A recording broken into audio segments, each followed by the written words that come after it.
Mesdames et messieurs, c'est toujours un plaisir de vous retrouver dans cette nouvelle édition du journal de Viva en cette soirée du mercredi 22 mai 2024. Bonsoir à tous. Dans les actualités de ce jour, le transport par câble entre aujourd'hui dans la phase de test. Cela a commencé par le test des cabines qui durera jusque pendant ce mois de mai, selon le secrétaire d'État en charge des nouvelles villes et de l'habitat. L'objectif est de pouvoir exploiter le premier appareil reliant Anous à Souarane au mois de juin. Reportage sur les images de Zahran Jansou. 3 cabines sont parties aujourd'hui d'Anous à Souarane. Le transport par câble est actuellement dans la phase de test et cela se poursuivra jusqu'à ce que les 27 cabines reliant la ligne orange soient opérationnelles et transportent des passagers, a déclaré le secrétaire d'État en charge des nouvelles villes et de l'habitat. Un expert en la matière sera dépêché à Madagascar afin de surveiller l'aboutissement de ce processus de test avant l'opérationnalisation du transport, selon les explications. On a travaillé sur ce projet depuis presque 4 ans. Avec l'idée de M. le Président, il s'agit d'un projet qui a vraiment une progression rapide par rapport à la mise en place du TPC. Pour moi, m'a confirmé ça à l'arrivée de votre représentant ici, donc c'est un honneur pour Madagascar de travailler avec vous et on est fiers. On va lancer le premier test cabine, avec vous. Et on attend M. le Président de la République pour lancer officiellement donc la petite cabine qui va relier donc la gare d'Anous et Souarane d'ici quelques jours après. Les tests avancent progressivement afin de ne négliger aucun détail technique et de garantir l'opérationnalisation adéquate du transport par câble, car le premier appareil reliant Anous et Souarane devrait commencer à fonctionner au mois de juin selon les prévisions. Quant à l'évaluation technique, on peut considérer que la ligne orange reliant Anous et Amadbé pourra être opérationnelle d'ici la fin de cette année. D'autre part, la recherche d'une entreprise pour gérer le transport par câble est actuellement en cours, explique le secrétaire d'État. Cette société sera composée de jeunes Malagasy pour la plupart, formés par les experts.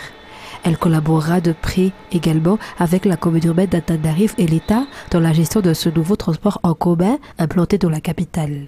Dans la foulée, le ministre a ajouté que face à la mise en place de ce nouveau transport, il n'est pas exclu qu'une nouvelle coordination des transports en commun dans la capitale sera effectuée afin que tous ces transports soient complémentaires.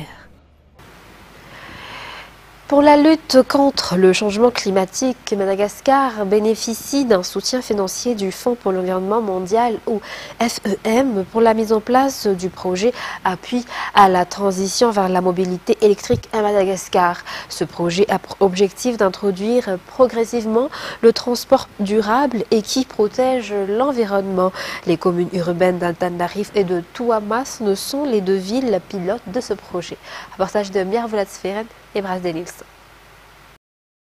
Les émissions de gaz à effet de serre ne cessent de croître et la part des énergies fossiles avoisine actuellement les 60 à 70% des émissions totales de gaz à effet de serre à l'origine du dérèglement du système climatique. Ce fléau planétaire n'épargne aucune partie du monde et chaque pays doit apporter sa part de contribution pour préserver la planète Terre.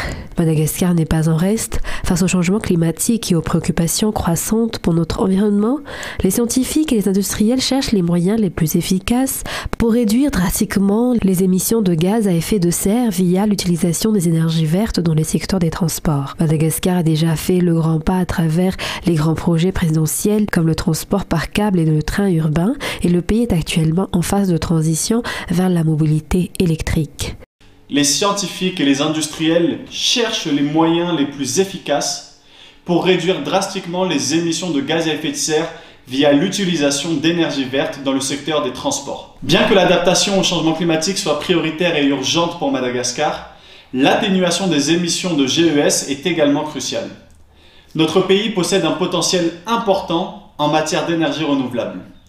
C'est dans ce contexte mondial de transition vers un transport durable et respectueux de l'environnement que le gouvernement malagasy, avec le soutien financier du Fonds pour l'environnement mondial, et en partenariat avec le Programme des Nations Unies pour l'environnement, met en œuvre le projet d'appui à la transition vers la mobilité électrique à Madagascar. Ce projet est en parfaite adéquation avec la politique générale de l'État et celle du ministère de l'Environnement et du Développement durable. Il vient également compléter d'autres projets présidentiels relatifs aux transports urbains, tels que le train urbain ou encore le transport par câble. Ce type de projet contribue à lutter contre le changement climatique, à décarboner notre économie et à améliorer la qualité de vie de nos populations, participant ainsi pleinement au développement durable. Ce projet n'est pas seulement d'ordre environnemental, mais surtout économique à travers l'utilisation des transports électriques qui réduit l'importation de carburant. Toutefois, pour Madagascar, le projet est en phase de lancement. Les techniciens sont en train d'élaborer les cadres juridiques, réglementaires et institutionnels. S'ajoute à cette étape la sensibilisation du public, le renforcement de capacités, des projets pilotes de démonstration de véhicules électriques, l'élaboration des modèles commerciaux pour l'engagement du secteur privé et des systèmes de financement pour le passage à l'échelle et la reproduction. Le Fonds pour l'environnement mondial subventionne ce projet pendant 4 ans avec un financement d'1 140 661 $.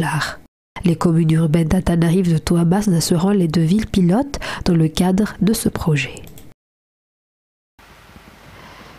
Dans les actualités économiques de ce soir, la saison touristique dans la région Ménabé est ouverte actuellement. La hausse du nombre des touristes qui visitent cette région est très prometteuse cette année du fait de la réduction des cas d'insécurité selon le ministre du Tourisme et de l'Artisanat Joël Ranjimanjant.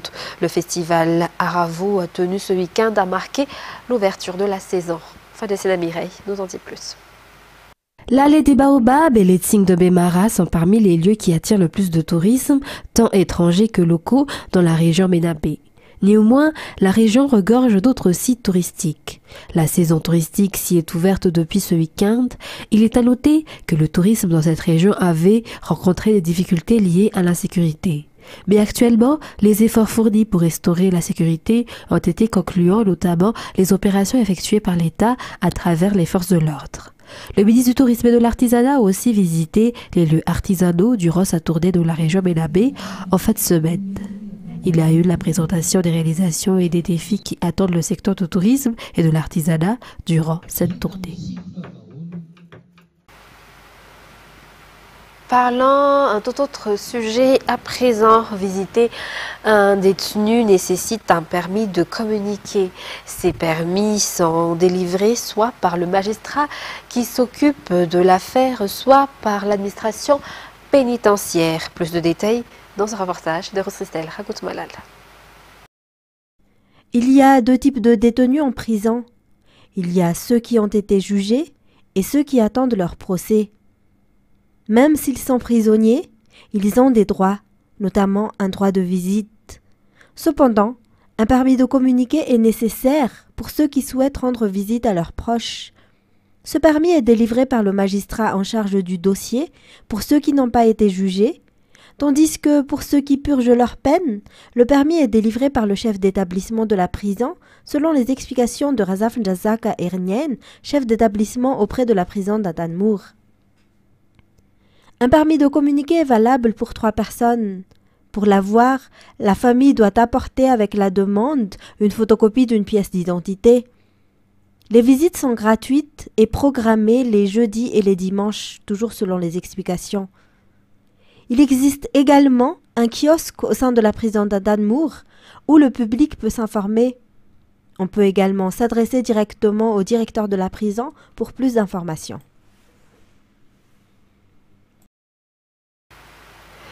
Dans les actualités politiques de ce soir, à 7 jours avant la date du scrutin, l'euphorie est toujours au rendez-vous pour les candidats de la plateforme Irmar ou Isikarich, Mirakamni Indjirazuilne, que ce soit dans la capitale ou au niveau des autres provinces. L'image est la même, la couleur orange remplit les stades et les lieux publics. Reportage. La campagne de la plateforme Irmar ou Tous Ensemble avec Indjirazuilne se poursuit. Une grande marche partie du CCIVAT a été dirigée par le candidat Johnny Rakotarsu, présenté par l'Irmar dans le district d'Amboujachim aujourd'hui. La marche est passée par Adjatapan, Amboujachim et s'est terminée à Maïti. Pour Augustin Djiamananour et Taïna Razov Maïf, leur objectif c'est de parcourir ces quartiers par jour pour maximiser leur visibilité et convaincre les électeurs du premier arrondissement. Fidèles à leur devise, ces candidats affichent une détermination sans faille et comptent bien concrétiser leur ambition jusqu'au bout. Parmi les candidats figure aussi Lantrakoutmang, numéro 3 sur la liste unique pour le 2e arrondissement d'Antananarivo. Les habitants la considèrent comme un digne représentant de leur quartier, capable de porter leur voix et de défendre leurs intérêts. Le candidat Nefraouldine a également réitéré son engagement à faire du village de Bouraran sa priorité absolue dès son élection dans le 5e arrondissement. Il a promis de décupler les efforts déployés pour le développement de Bouraran et de distribuer quotidiennement des produits de première nécessité tels que du riz et de l'huile, répondant ainsi aux besoins réels de la population. Et pour terminer, le second candidat, Daoud Ntsei, s'engage également à créer une plateforme de dialogue et d'écoute afin d'envisager tout projet de développement à l'OSPE. Toujours dans cette page politique, le parti politique mené par son président fondateur Havana, le docteur Jean-Louis Robinson, appelle les citoyens à aller voter et à surveiller le déroulement des élections législatives le 29 mai prochain. Le parti politique Havana adhère à la vision de l'État actuel et soutient le président Indira Dzuil. De ce fait, ce parti soutient les candidats présentés par la plateforme Irma Rouissi-Karich, Kamni Indira Dzuil, selon la déclaration que le parti a tenue aujourd'hui à travers son secrétaire national. Fait divers, à présent, la section de recherche de la gendarmerie nationale a saisi 10 kilos de drogue dure dénommée Skank. Le 15 mai dernier, la section de recherche d'Antananarivo a reçu des informations concernant l'existence de personnes en provenance de la région Atsnanan et se dirigeant vers Antananarivo pour y amener une cargaison de drogue dure. Après les investigations effectuées par les gendarmes, ils ont appréhendé le chauffeur d'une voiture qui était au fait de l'existence de ces drogues dures. Les gendarmes l'ont ramené à Touamas, Nélafou de son domicile, a permis la saisie de ces drogues. Lors de son audition, cet homme a avoué avoir des complices avec l'aide desquels il exportait ces drogues dures par voie maritime. Jusqu'à présent, 4 personnes, un Malagas et 3 ressortissants mauriciens ont été appréhendés dans le cadre de cette affaire. D'autres sont encore recherchés. Ces personnes appréhendées sont très prochainement présentées devant le parquet de Touamas.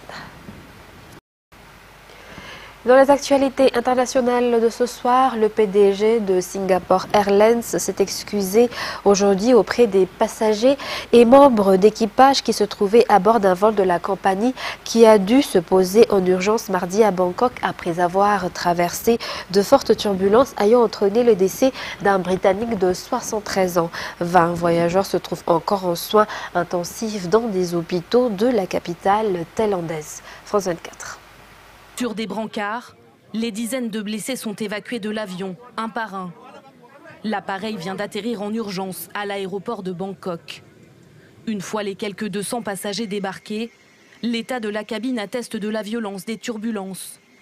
Taches de sang, plafond éventré, masque à oxygène. Et au sol, le corps d'un homme décédé, un Britannique de 73 ans. Les autorités suspectent une crise cardiaque. Les passagers choqués témoignent d'un vol cauchemardesque.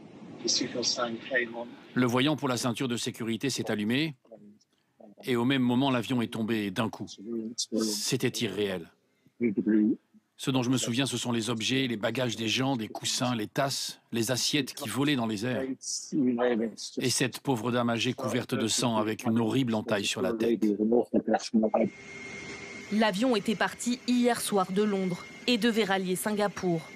Les données de vol indiquent qu'il aurait rencontré un trou d'air au large de la Thaïlande, une chute de 1800 mètres en seulement 5 minutes. Dérouté en urgence vers l'aéroport de Bangkok, l'avion est accueilli par des dizaines d'ambulances pour porter secours aux blessés. 7 passagers souffrent de blessures critiques. On compte aussi 23 cas de blessures moyennes, dont une hôtesse de l'air, et 25 autres passagers ont été légèrement blessés. La compagnie Singapore Airlines, qui assurait le vol, a présenté ses excuses aux voyageurs et ses condoléances à la famille du passager décédé. Le ministère des Transports de Singapour, lui, a annoncé l'envoi d'enquêteurs à Bangkok pour déterminer les circonstances exactes de ce drame. Et à Mtsangamouji, commune à Mayotte, associations locales et agents de santé s'activent pour vacciner les habitants contre le choléra alors que l'épidémie a fait à mort une fillette de 3 ans et 7 cas nécessitant des soins de réanimation sur l'archipel. France 24.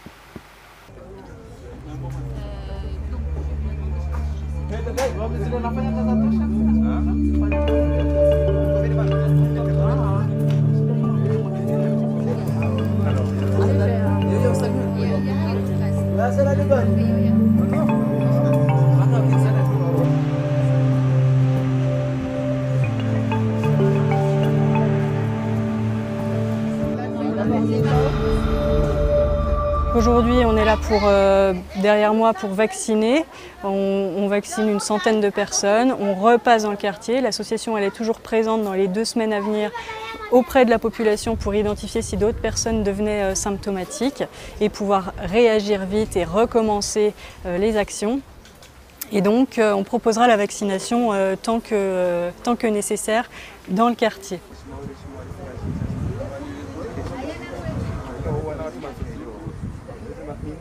Aujourd'hui, l'état de la situation, c'est quelques cas sur Mtsangamouji. La seule chose qu'on peut dire jusqu'à présent, c'est qu'il y a un lien fort avec la rivière où les gens lavent le linge. On attend clairement les conclusions de Santé publique France qui sont en train de mener les investigations et qui vont nous confirmer dans les jours à venir le nombre de cas stabilisés pour la commune de Mtsangamouji.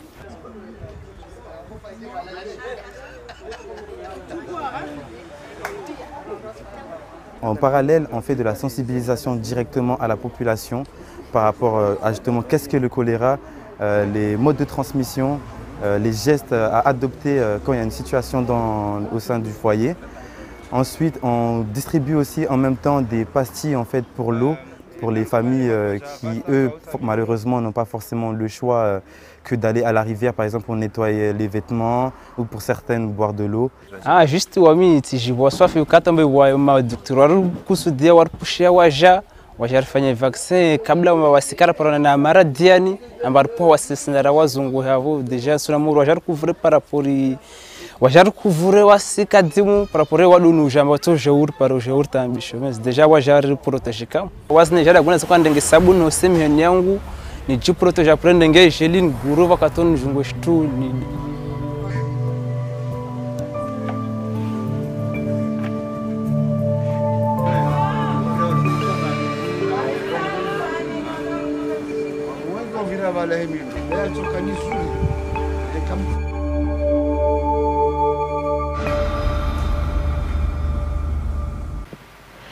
Et pour clore cette page internationale, l'agence onisienne chargée des réfugiés palestiniens, l'UNRWA, a annoncé suspendre ses distributions de nourriture à Rafah, ville du sud de la bande de Gaza, théâtre de combat entre Israël et le mouvement islamiste palestinien Hamas. Toujours un reportage de France 24. Au sud-ouest de Gaza City, le fret humanitaire est acheminé sur le quai flottant construit par les États-Unis, puis conduit vers des entrepôts. Chargé à Chypre, cette aide devait être distribuée rapidement, avaient promis la semaine dernière les autorités américaines, avant d'annoncer mardi soir qu'aucune des près de 600 tonnes déjà déchargées n'a encore été distribuée à la population gazaoui. Il s'agit d'une zone de combat et d'une opération complexe. Nous adoptons une approche très progressive pour être sûr de respecter les procédures tout en tenant compte des conditions de sécurité. Je pense donc que vous verrez une augmentation progressive de la quantité d'aide et une plus grande capacité de distribution. Dangerosité des zones de combat, camions pris d'assaut par une population palestinienne désespérée en proie à la famine, d'imposants obstacles compliquent la distribution de l'aide. Nourriture, eau, médicaments, carburant. Après 7 mois de guerre et de blocus quasi complet à Gaza, 1 100 000 personnes y font face à des niveaux de faim catastrophiques, alertent les Nations Unies. Et mardi soir, l'horizon s'est encore assombri. L'UNRWA, l'agence onusienne dédiée aux réfugiés palestiniens, a annoncé la suspension de ses distributions de nourriture à Rafah, théâtre de violents combats entre forces israéliennes et combattants du Hamas. Nos collègues de l'UNRWA nous indiquent que le centre de distribution de l'agence et les entrepôts du Programme alimentaire mondial à Rafah sont désormais inaccessibles du fait des opérations militaires en cours. Depuis qu'Israël a pris le contrôle le 7 mai du côté palestinien du poste frontière avec l'Égypte, l'acheminement de l'aide humanitaire est quasiment à l'arrêt, notamment le carburant, indispensable aux hôpitaux et à la logistique humanitaire. Mesdames et messieurs, c'est la fin de ce journal. Nous vous remercions de votre fidélité. Très bonne suite de programme sur Viva. Justement, après ce journal en version française, vous allez suivre votre série Dynastie. Sur ce, très bonne continuation et très bonne soirée sur Viva. Au revoir.